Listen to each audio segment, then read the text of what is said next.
ಮುಖ್ಯಮಂತ್ರಿಗಳಿಗೆ ಎರಡನೇ ಅವಧಿಯಲ್ಲಿ ಕಂಟಕದ ಮೇಲೆ ಕಂಟಕ ಬರ್ತಾ ಇದೆ. ಮೊದಲನೇ ಅವಧಿಯಲ್ಲಿ ಈ ರೀತಿಯಾಗಿರಲಿಲ್ಲ 2013ರಿಂದ 18-19ವರೆಗೂ ಕೂಡ. ಆದರೆ ಈಗ ಎರಡನೇ ಬಾರಿ ಮುಖ್ಯಮಂತ್ರಿ ಆದಾಗ ಮಾತ್ರ ಒಂದಾದ ನಂತರ ಒಂದು ಕುತ್ತಿಗೆಗೆ ಬರೋ ರೀತಿಯಲ್ಲೇ ಉರುಳಾಗೋ ರೀತಿಯಲ್ಲೇ ಕಂಟಕಗಳು ಬರ್ತಾ ಇದೆ. ಮೊದಲನೇ ಕಂಟಕ ಮೂಡಾದಿಂದ ಹೇಗೋ ಪಾರಾದ ಲಕ್ಷಣಗಳು ಕಾಣಿಸಿಕೊಳ್ತು, ಬಟ್ ಇನ್ನೂ ಕೂಡ ಕೋರ್ಟ್ ಮೆಟ್ಟಿಲಲ್ಲಿದೆ ಅದು. ಬಟ್ ಈಗ ಮತ್ತೊಂದು ಸಂಕಷ್ಟ ಎದುರಾಗುವಂತ ಲಕ್ಷಣಗಳು ಕಾಣಿಸ್ತಾ ಇದೆ ಸಿದ್ದರಾಮಯ್ಯನವರಿಗೆ. ಗಣಿ ಗುತ್ತಿಗೆ ನವೀಕರಣ ಸಂಕಷ್ಟ. ಈಗ ಗಣಿ ಗುತ್ತಿಗೆ ನವೀಕರಣಕ್ಕೆ 500 ಕೋಟಿ ಕಿಕ್ ಬ್ಯಾಕ್ ಪಡೆದಂತಹ ಆರೋಪ ಈಗ ಮುಖ್ಯಮಂತ್ರಿಗಳ ಮೇಲೆ ಬರ್ತಾ ಇದೆ. ಪ್ರಾಸಿಕ್ಯೂಷನ್ಗೆ ಅನುಮತಿ ಕೋರಿ ರಾಜ್ಯಪಾಲರಿಗೆ ಈಗ ಪತ್ರವನ್ನ ಬರೆದಿದ್ದಾರೆ. ಸಾಮಾಜಿಕ ಕಾರ್ಯಕರ್ತ ರಾಮಮೂರ್ತಿ ಗೌಡ ಈ ಮನವಿಯನ್ನ ರಾಜ್ಯಪಾಲರಿಗೆ ಮಾಡಿಕೊಂಡಿರೋದು. ಸೊ ಹಾಗಾಗಿ ಈಗ ಮತ್ತೊಂದು ರೀತಿಯಾದಂತಹ ಸಂಕಷ್ಟ ಈಗ ಸಿದ್ದರಾಮಯ್ಯನವರಿಗೆ ಬರ್ತಾ ಇದೆ. 2013ರಲ್ಲಿ ಮುಖ್ಯಮಂತ್ರಿ ಆದಂತ ಸಂದರ್ಭದಲ್ಲಿ ಈ ರೀತಿಯಾಗಿ ಯಾವುದು ಕೂಡ ಬರ್ತಾ ಇರಲಿಲ್ಲ ಅವರ ಮೇಲೆ ಆರೋಪಗಳು. ಬಟ್ ಈಗ ಮಾತ್ರ ತದನಂತರ ಒಂದಾದ್ಮೇಲೆ ಒಂದು ಆರೋಪಗಳು ಬರ್ತಾ ಇದೆ. ಕುರ್ಚಿ ಮೇಲೆ ಬೇರೆ ಬೇರೆ ರೀತಿಯಾಗಿ ಇರ್ತಾವಲ್ವಾ, ಕುರ್ಚಿ ಮೇಲೆ ಇರುವಂತಹ ಕಣ್ಣುಗಳು ಬೇರೆ ಬೇರೆ ರೀತಿಯಲ್ಲಿ ಆಟಗಳನ್ನು ಆಡಿಸುತ್ತವೆ. ಈಗ ಸದ್ಯಕ್ಕಂತೂ ಸಾಮಾಜಿಕ ಕಾರ್ಯಕರ್ತ ರಾಮಮೂರ್ತಿ ಗೌಡ ಈಗ ಮನವಿ ಮಾಡಿಕೊಂಡಿದ್ದಾರೆ ರಾಜ್ಯಪಾಲರಿಗೆ ಪತ್ರವನ್ನ ಬರೆದು. ಏನು ಅಂತಂದ್ರೆ ಗಣಿ ಗುತ್ತಿಗೆ ನವೀಕರಣಕ್ಕೆ 500 ಕೋಟಿ ಕಿಕ್ ಬ್ಯಾಕ್ ಪಡೆದಿದ್ದಾರೆ ಇವರು ಅಂತ ಹೇಳಿ. ಸೊ ಪ್ರಾಸಿಕ್ಯೂಷನ್ಗೆ ಅನುಮತಿಯನ್ನ ಕೊಡಿ ಅಂತ ಪತ್ರವನ್ನ ಬರೆದಿದ್ದಾರೆ. ಸೊ ರಾಜ್ಯಪಾಲರು ಏನು ಮಾಡ್ತಾರೆ ಈಗ ನೋಡಬೇಕು. ಹಾಗಿದಾಗ ಏನಿದು ಪ್ರಕರಣ ಅನ್ನುವಂಥದ್ದನ್ನ ಕೂಡ ಡೀಟೇಲ್ ಆಗಿ ನಿಮ್ಮ ಮುಂದೆ ಹೇಳ್ತೀವಿ. ಸೊ ಸಿಎಂ ವಿರುದ್ಧ 500 ಕೋಟಿ ಕಿಕ್ ಬ್ಯಾಕ್ ಆರೋಪ ಇರೋದು. ಗಣಿ ಗುತ್ತಿಗೆ ನವೀಕರಣಕ್ಕೆ 500 ಕೋಟಿ ಕಿಕ್ ಬ್ಯಾಕ್ ಅನ್ನ ಮುಖ್ಯಮಂತ್ರಿ ಸಿದ್ದರಾಮಯ್ಯನವರು ಪಡೆದ್ರಾ? ಈಗ ಅವ್ರ ಮೇಲೆ ಆರೋಪ ಬರ್ತಾ ಇದೆ ಸಿದ್ದರಾಮಯ್ಯನವ್ರ ಮೇಲೆ.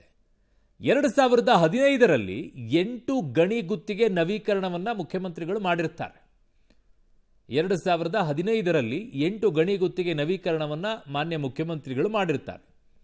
ಹರಾಜು ಹಾಕೋ ಬದಲಿಗೆ ಗಣಿ ಗುತ್ತಿಗೆ ನವೀಕರಣವನ್ನ ಮಾಡಿಕೊಡ್ತಾರೆ. ಅದು ಈಗ ಮುಳುವಾಗೋ ಲಕ್ಷಣಗಳಿದೆ. ಹರಾಜು ಹಾಕೋ ಬದಲಾಗಿ ಗಣಿ ಗುತ್ತಿಗೆ ನವೀಕರಣವನ್ನ ಮಾಡಿಕೊಟ್ಟಿರೋದು. ನವೀಕರಣವನ್ನ ಮಾಡಿಕೊಟ್ಟಿದ್ದಕ್ಕೇನೆ ಈ ಕಿಕ್ ಬ್ಯಾಕ್ ಅನ್ನ ಪಡೆದಿದ್ದಾರೆ 500 ಕೋಟಿ ಅನ್ನುವಂಥ ಆರೋಪ. ಈಗ ಮುಖ್ಯಮಂತ್ರಿಗಳ ಈ ನಿರ್ಧಾರ ಏನಿದೆ, ಇದರಿಂದ 5,000 ಕೋಟಿ ನಷ್ಟ ಆಗಿದೆ ಅನ್ನುವಂಥ ಆರೋಪ. ಕಾರಣ ಹರಾಜು ಹಾಕಿದ್ದಿದ್ರೆ ಬರುವಂಥ ಆದಾಯ ಬೇರೆ, ಅದು 5,000 ಕೋಟಿ ಆಗಿರೋದು. ಬಟ್ ಇವರು ನವೀಕರಣವನ್ನ ಮಾಡಿಕೊಟ್ಟು 500 ಕೋಟಿ ಕಿಕ್ ಬ್ಯಾಕ್ ಅನ್ನ ಪಡೆದು 5,000 ಕೋಟಿ ನಷ್ಟವನ್ನ ಮಾಡಿದ್ದಾರೆ ಅನ್ನುವಂಥ ಆರೋಪ ಇವ್ರ ಮೇಲಿದೆ ಈಗ. ಸೊ ಹಾಗಾಗಿ ಪ್ರಾಸಿಕ್ಯೂಷನ್ಗೆ ಅನುಮತಿಯನ್ನ ಕೊಡಿ ಅಂತ ರಾಜ್ಯಪಾಲರಿಗೆ ಈಗ ಮನವಿಯನ್ನ ಮಾಡಿಕೊಂಡಿದ್ದಾರೆ ಪತ್ರದ ಮೂಲಕವಾಗಿ ಸಾಮಾಜಿಕ ಕಾರ್ಯಕರ್ತ ರಾಮಮೂರ್ತಿ ಗೌಡ. ದೂರುದಾರ ಜೊತೆಗೆ ರಾಜ್ಯಪಾಲರು ಸುದೀರ್ಘವಾದಂಥ ಚರ್ಚೆಯನ್ನ ಕೂಡ ಮಾಡಿದ್ದಾರೆ. ಕಾನೂನು ವಿಭಾಗದ ಅಭಿಪ್ರಾಯವನ್ನ ಕೂಡ ಗವರ್ನರ್ ಅವರು ಕೇಳಿದಾರಂತೆ. ಈಗ ಸೊ ಸಾಲಿಸಿಟರ್ ಜನರಲ್ ಜೊತೆಗೆ ಚರ್ಚಿಸಿ ರಾಜ್ಯಪಾಲರು ಮುಂದಿನ ನಿರ್ಧಾರವನ್ನ ತೆಗೆದುಕೊಳ್ಳಲಿದ್ದಾರೆ. ಸೊ ಹಾಗಾಗಿ ಈಗ ಮುಖ್ಯಮಂತ್ರಿಗಳಿಗೆ ಇದು ಬಹುದೊಡ್ಡದಾಗಿ ಮತ್ತೊಂದು ಕಂಟಕವಾಗಿ ನಿಂತ್ಕೊಳ್ಳುತ್ತಾ ಅಂತ. 2013ರಿಂದ 2018ರವರೆಗೂ ಕೂಡ ಮುಖ್ಯಮಂತ್ರಿ ಆದಂತಹ ಸಂದರ್ಭದಲ್ಲಿ ಕ್ಲೀನ್ ಇಮೇಜ್ ಅನ್ನು ಹೊಂದ್ಕೊಂಡು ಬಂದಂತಹ ಸಿದ್ದರಾಮಯ್ಯನವರು ಅದೇ ಸಂದರ್ಭದಲ್ಲಿ ಮಾಡಿರುವಂತಹ ಕೆಲವೊಂದಿಷ್ಟು ಎಡವಟ್ಟುಗಳು ಈಗ ಕಾಣಿಸಿಕೊಳ್ಳುತ್ತಾ ಇದೆ ಅನ್ನೋದು ಇವರ ಆರೋಪ. ಅದು 2015ರ ಪ್ರಕರಣದ ಬಗ್ಗೆ ಹೇಳ್ತಾ ಇದ್ದಾರೆ. ಹಾಗಿದ್ದಾಗ ಏನಿದು ಗಣಿ ನವೀಕರಣದ ಫಲಾನುಭವಿಗಳು ಯಾರ್ಯಾರಿದ್ದಾರೆ? ತುಮಕೂರು ಮಿನರಲ್ಸ್, ಸೊಂದೇನಹಳ್ಳಿ 161.87 ಎಕರೆಯನ್ನ ನವೀಕರಣವನ್ನು ಮಾಡಿಕೊಟ್ಟಿರೋದು ಗಣಿ ಗುತ್ತಿಗೆಯನ್ನು. ಇನ್ನು ವೆಸ್ಕೋ ಕಂಪನಿ 46.55 ಎಕರೆ ಪ್ರದೇಶವನ್ನು ನವೀಕರಣವನ್ನು ಮಾಡಿಸಿಕೊಟ್ಟಿರೋದು.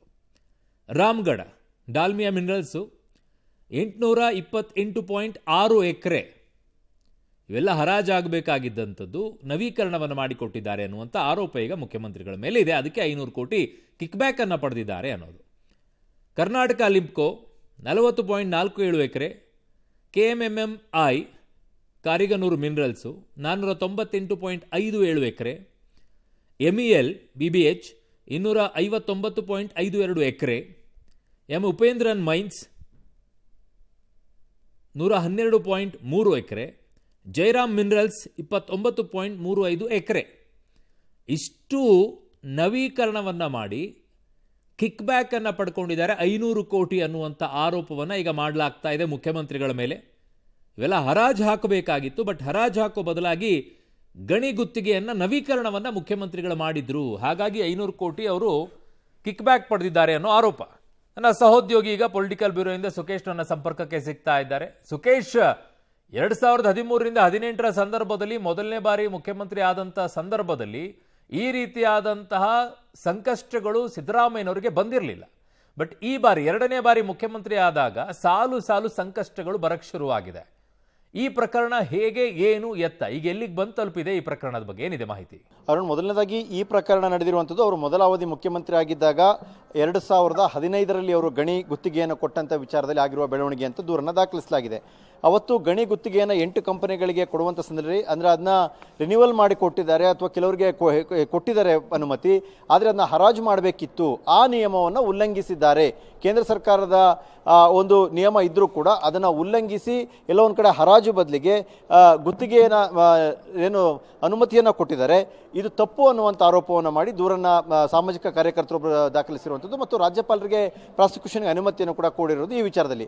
ಆದರೆ ತಾಂತ್ರಿಕವಾಗಿ ಮತ್ತು ಏನು ಟೆಕ್ನಿಕಲ್ ಇದು ಸಾಧ್ಯನಾ ಅಥವಾ ಕಾನೂನು ಏನು ಹೇಳುತ್ತೆ ಇವೆಲ್ಲವನ್ನು ಕೂಡ ಪರಿಶೀಲನೆಗೆ ಈಗ ರಾಜ್ಯಪಾಲರು ಮುಂದಾಗಿದ್ದಾರೆ ಅನ್ನುವಂಥದ್ದು.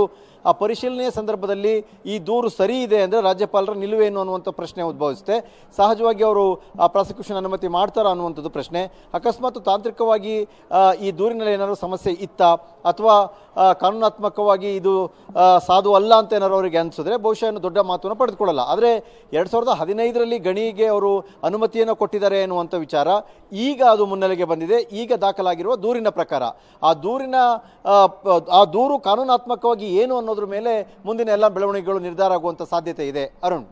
ಓಕೆ ಸುಕೇಶ್, ನಿಮ್ಮೆಲ್ಲ ಮಾಹಿತಿಗೆ ಧನ್ಯವಾದಗಳು. ಯಾವಾಗ 2013ರಲ್ಲಿ ಸಿದ್ದರಾಮಯ್ಯನವರು ಮುಖ್ಯಮಂತ್ರಿ ಆದರೂ ಆಗೋಕ್ಕಿಂತ ಮುಂಚಿತವಾಗಿ ಬಿಜೆಪಿ ವಿರುದ್ಧ ಹೋರಾಟವನ್ನು ಮಾಡಿದ್ದು, ಬೆಂಗಳೂರಿನಿಂದ ಬಳ್ಳಾರಿಯವರೆಗೂ ಪಾದಯಾತ್ರೆಯನ್ನು ಮಾಡಿದ್ದು ಇದೇ ಗಣಿ ವಿಚಾರದಲ್ಲಿ, ಅದು ಜನಾರ್ದನ್ ರೆಡ್ಡಿ ವಿಚಾರದಲ್ಲಿ.